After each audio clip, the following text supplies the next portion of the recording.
बार की बात है। एक गांव में एक बूढ़ा आदमी रहता था। वह बूढ़ा आदमी अपने बेटे से बहुत परेशान था, क्योंकि उसका बेटा बहुत ही नालायक था, कामचोर था। वह कोई काम नहीं करता था और बस गांव में इधर से उधर घूमा करता था। तो एक दिन उस बूढ़े आदमी ने अपने बेटे को सबक सिखाने का सोचा। उसने अपने बेटे को अपने पास बुलाया और उससे कहा कि बेटा, घर के अंदर अलमारी में एक घड़ी रखी हुई है, तुम उसे निकाल कर लाओ। लड़का घर के अंदर गया और उस घड़ी को बाहर निकाल कर लाया। फिर उसके पिता ने उससे कहा कि अब तुम एक काम करो, इस घड़ी को अपने साथ बाजार में लेकर जाओ और जितने लोग भी तुम्हें मिलेंगे सबसे तुम इस घड़ी की कीमत पूछ कर आना। अब वो लड़का उस घड़ी को लेकर बाजार में चला गया। उसने बाजार में सभी लोगों से उस घड़ी की कीमत पूछी। किसी ने उस घड़ी की कीमत 500 बताई, किसी ने 1000 तो किसी ने 800। सभी लोगों ने उस लड़के को उस घड़ी की कीमत अलग अलग बताई और कई लोगों ने एक जैसी। वह लड़का अपने पिता के पास वापस आया और उसने उनसे कहा कि पिताजी, सभी लोगों ने इस घड़ी की कीमत अपने हिसाब से बताई। किसी ने 500, किसी ने 1000 तो किसी ने 800। अब उस बूढ़े आदमी ने अपने बेटे से कहा कि बेटा, ठीक है, घड़ी को तुम अलमारी में रख दो और जाओ। अब अगले दिन फिर से उस बूढ़े आदमी ने अपने बेटे को अपने पास बुलाया और उसे फिर से अलमारी से घड़ी लाने को कहा। लड़का फिर जाता है और अलमारी से घड़ी निकाल कर लाता है। और अब उस बूढ़े आदमी ने अपने बेटे से कहा कि बेटा, जाओ और आज तुम इस घड़ी के अंदर जो समय चल रहा है उसकी कीमत पूछ कर आओ। लड़के को समझ नहीं आ रहा था कि उसके पिताजी उससे क्या करवाना चाह रहे हैं। वह दुखी मन से फिर से घड़ी को लेकर बाजार में चला जाता है और सभी लोगों से उस घड़ी के अंदर जो समय चल रहा था उसकी कीमत पूछता है।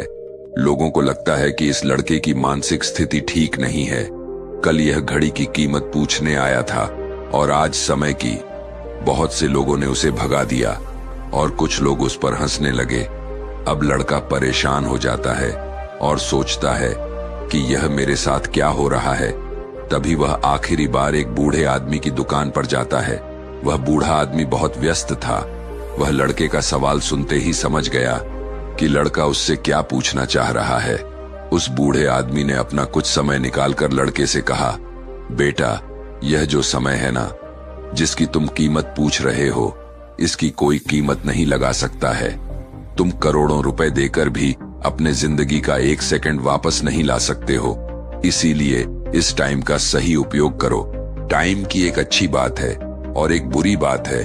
बुरी बात यह है कि टाइम गुजर जाता है और अच्छी बात यह है कि तुम उसे किन चीजों में गुजारते हो ये तुम्हारे हाथ में होता है। सभी के पास दिन में 24 घंटे होते हैं, अमीर के पास भी और गरीब के पास भी। बस ये तुम्हारे हाथ में है कि तुम उस टाइम से क्या नया कर सकते हो। तो अपने एक एक पल का हिसाब रखो कि तुम उन्हें किन चीजों में उड़ा रहे हो। उस बूढ़े आदमी की बात सुनकर उस लड़के की आंखें खुल सी गईं, मानो उसमें एक बड़ा बदलाव सा आ गया हो। और फिर वह अपने पिताजी के पास उस घड़ी को लेकर गया और उन्हें सारी बात बताई। और उस दिन के बाद से उस लड़के की जिंदगी बदल गई। दोस्तों कहते हैं कि टाइम सबके लिए फ्री है, लेकिन वह प्राइसलेस है, वह कीमती है। तुम उसे खरीद नहीं सकते, लेकिन तुम उसे इस्तेमाल कर सकते हो। तुम उसे रख नहीं सकते हो, लेकिन तुम उसे स्पेंड कर सकते हो। और अगर एक बार तुम इसे गवा देते हो तो तुम इसे कभी भी वापस नहीं पा सकते हो। तो अपने टाइम का सही उपयोग करो। और अगर आप इस कहानी को और भी लोगों तक पहुंचाना चाहते हो तो इस वीडियो को लाइक करें, ताकि YouTube इस वीडियो को और भी लोगों तक पहुंचाए। और अगर कहानी अच्छी लगी हो तो हमारे चैनल को सब्सक्राइब जरूर करिए। मिलता